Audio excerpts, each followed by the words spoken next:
Hey everyone, my name's Ethan Lynch, and today we're going to be talking about run and gun style turkey hunting. On this episode, we are specifically targeting run and gun style turkey hunting and tactics for it, but I will be coming out with more episodes on other types of turkey hunting and tactics to do it, such as, decoy setups and pop-up blinds, stuff like that, using all those. And so I'll come out with more videos on other turkey hunting related stuff, as well as some gear stuff where I do a full list of all the stuff I'll be taking this year for turkeys. And I already have one video out of budget turkey hunting, so if you're planning on going turkey hunting this year but you're just getting started, be sure to check that out, because you can spend a lot of money on this, but you don't need to. And so you can get some decent gear. Go check out my last video. So anyway, this episode is going to be specifically about run and gun style turkey hunting, and I was watching videos on turkey hunting all day at school today, and it just got me super excited, and so I wanted to come home and film a video. And so run and gun style turkey hunting, to sort of sum it up, is basically you're chasing the gobble instead of setting up a blind and just waiting there for a turkey to come in, see your decoys, however you're doing it. You're chasing the gobble, or you're moving often to new spots to find turkeys. And just the thrill of that is beyond compared to other types of turkey hunting. And so I'm going to go over some tactics to do it. So how I was sort of taught was, if you have, call it, a couple hills, a couple valleys like that, you would basically come up to the first one, come up on top like that, right on top, and call and hope that something gobbles out of the valley. Once it does, you find a tree somewhere in there, you get set up, whatever, and call it up to you. The issue with this is everything from here can see you, and lots of times if this wasn't as mellow, it might be a steeper little drop here, something like that. Something might go off, might fire off down here, might go off down right beneath you and be on you in a few seconds. I mean, literally, you might not see it, it might not see you, but it gobbles in 30 seconds. It's in front of you. You don't have time to get set up. You don't have time to, be ready for that. So the tactic that I'm going to be showing you today is much safer, as in the standpoint of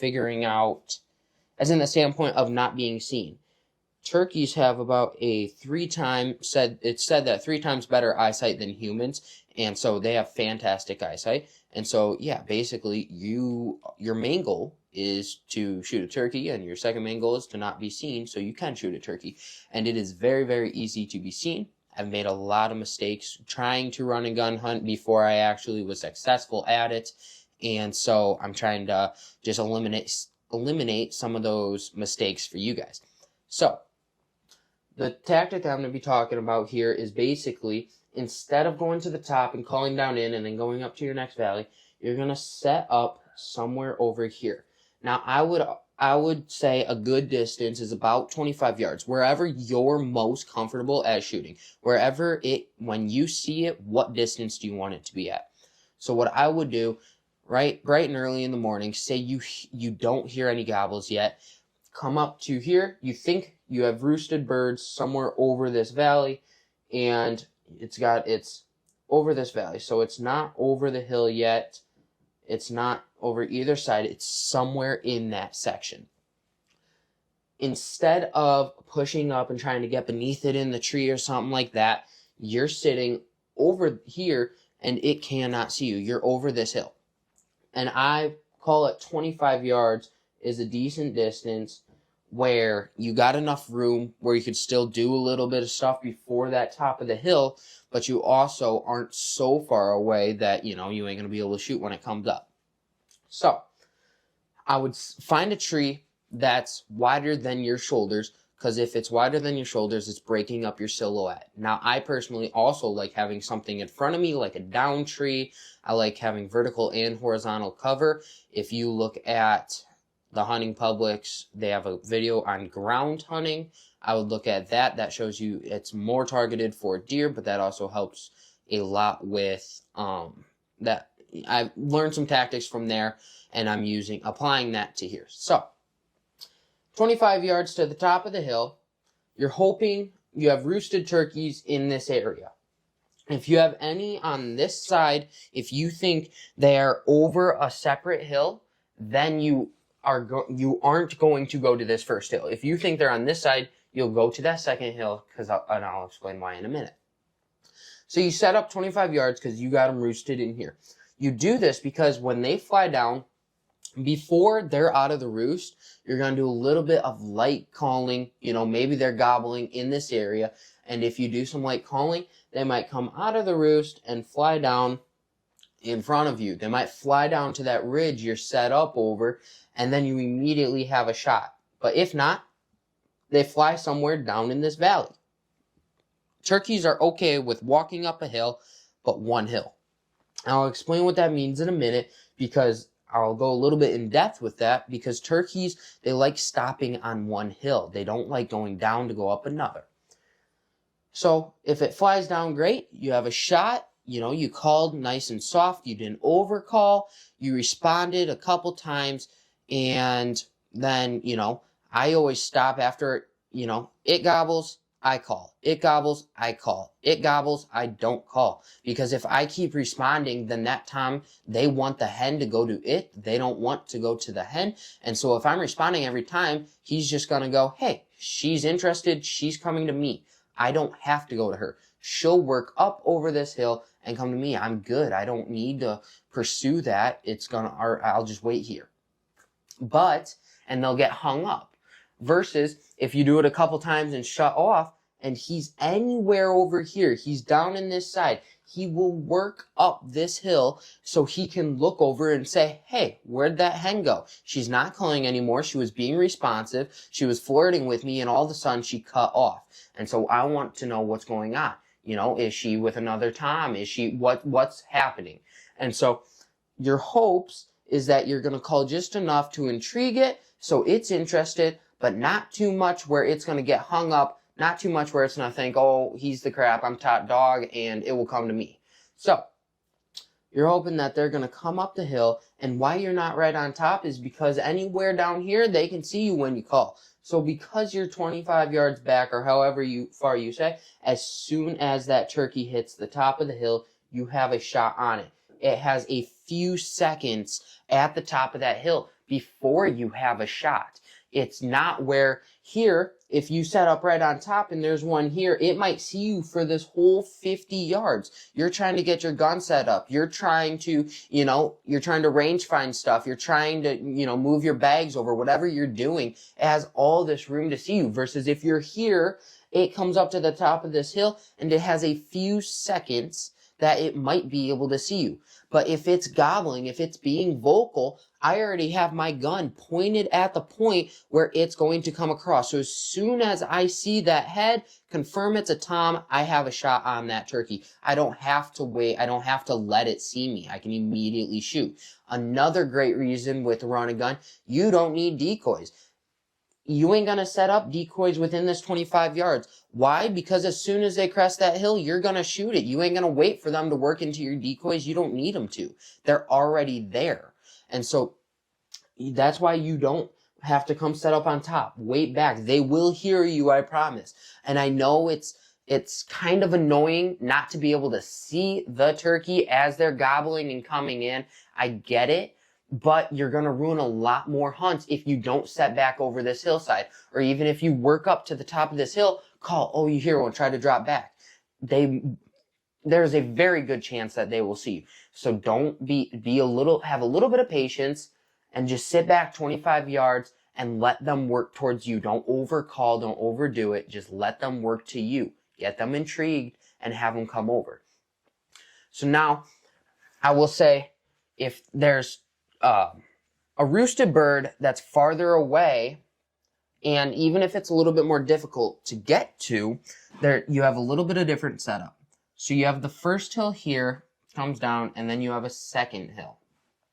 So now this is going to be for when this is the running part. This is the moving of it, right? So you come up in the morning. So if you have turkeys roosted, great. If you have them roosted up in over this valley, anywhere in here, you're going to set up here. If you have them roosted anywhere in this valley, you're going to set up here. Plain and simple. You can walk through here. I would still be very careful coming over this. Look for other turkeys. There might be hen that are silent down in there. So I would definitely look for those. But you're going to whatever side you have it roosted on. But say you have no turkeys roosted. You come up here, you do the first set. You're at 25 yards again. You call, you hear nothing, right? And so if you hear nothing, then, you'll move to this next hill, call again. Now, if you do hear something, you got to know where it's coming from. So say from this hill to this hill, we got 100 yards there from hilltop to hilltop. So we got 100 yards there, 100, right? And then, but say you come over here and you got another, call it from this line on, it's, however far this way. So anywhere on this side of the dotted line is tricky. That's a terrible 100. All right. Anywhere on this side of the dotted line is tricky because turkeys, like I was saying earlier, they don't want to come up a hill to go down, to go up another one. So say you have one in here, perfect. You go back to that last strategy. You're trying to get them to come up, work over, and then you have a turkey. You have a few seconds, get that shot off. But if they're gobbling on this side, now this is where your distance is going to have to come in because turkeys are tricky because if they're in the tree, then it's going to sound louder because they're above the hills. But if they're down low, you got to determine what valley it's in. If they're facing away versus they're facing towards, you got to determine volume. And so it's way trickier to do that. And that's why it's easier if you have them roosted. Because if you have them roosted, say you have it roosted on this hillside, you can immediately skip over this hill and come here right away. You don't have to wait, call, and figure it out. So say you are here, though, you don't hear anything out of this one, but you hear a gobble out of this one. Here's the issue. If this turkey somewhere over this hillside starts coming in and they get to the top of this hill, that is bad because they don't want to come down. He'll hear you. He will say, okay, they're over that hill. They're over that second hill, but I just got to the top of this one. I'm not going to come down this hill to go up the other one and then over it to try to find them. It's not happening. So instead, if you hear a turkey gobble over that second knoll, you're immediately going to try to move up and figure out, make sure it's not in this one, make sure it's not facing away. So it sounded like it's in that second knoll. Or that second valley, you're going to come up, make sure it's not here, and as soon as you are sure, you are going to move down into this second hill. Because they don't want to work over, even if it's a really responsive bird, if you're calling, it's calling, you're calling, it's calling, you're, back and forth, even if it's super responsive, turkeys like to get hung up, and so it'll get hung up on this hill because it doesn't want to come down. And as soon as it's hung up, it has clear line of sight to anywhere in this valley. So, and if it gets hung up, it's just waiting here, looking for his hen somewhere in this valley, looking for at the top of this hill. And so it's just looking, and you have no chance to get over to this one without being spotted. And, you can't rely on him, coming down and going up because he doesn't want to. He already worked up that first hill. They don't want to go that second hill. So as soon as you hear him gobble and you're sure that he is on a different valley, he's over this second hill, you will immediately move up and get to this 25-yard line right there. You're going to move up because now you are set up for him to, as we did in the first scenario where you got that first hill, same exact thing. You're on this second hill. He's somewhere in this valley. He might be right here. He might be up close. He might be down low. But either way, now he's close enough where he says, okay, I have to walk up this hill and I get my prize. I have to walk up and I will immediately find my hen right over this hillside. Instead of walking up and watching you go towards him, he will simply walk up and get shot, which is what the goal is as hunters, is to harvest a good bird and have fun doing it. And so, as soon as you set up, you're set up good, that's when I would start calling just slightly. And my first one, as soon as I get to either of these positions, is going to be a locator call. If you checked out my last video, I talked a little bit about one. Here in Wisconsin, I use crow a lot because they're a lot more prevalent than owls, depending on where you are. And so, but a crow or an owl hoot, a lot of people use. So as soon as you get set up on this side of the hill, that's when I would let out one of those, just so you know, across this ridge, where should I be pointing my gun? Because he might be right here, and he might have to only go 5 yards closer before you have a shot on him. And so I'd make sure, and then as soon as you do, you sort of know where he is. That's when I'd start hitting that, you know, hen yelp a little bit or something like that, just to get him to commit a little more, and then you have that perfect shot. So all in all, there's a lot of moving parts in run and gun style hunting, but that's why it's one of my favorites. It's difficult, it's tricky. You're probably gonna fail 9 times out of 10, but it's a challenge, just like bow hunting. You know, it's a challenge that I personally love, and I like the mobile aspect of it. I don't like sitting down for a long amount of time. And like deer hunting, you might be sitting there for hours and hours, and I love it, don't get me wrong, but anytime I can get up and move and get a new position and keep things interesting, it's fantastic way to progress as hunters too. And so I just think it's my favorite type of turkey hunting by far. So anyway, I will have more videos coming out. I already told you about some of those, and check out my last video that was hunting on a budget.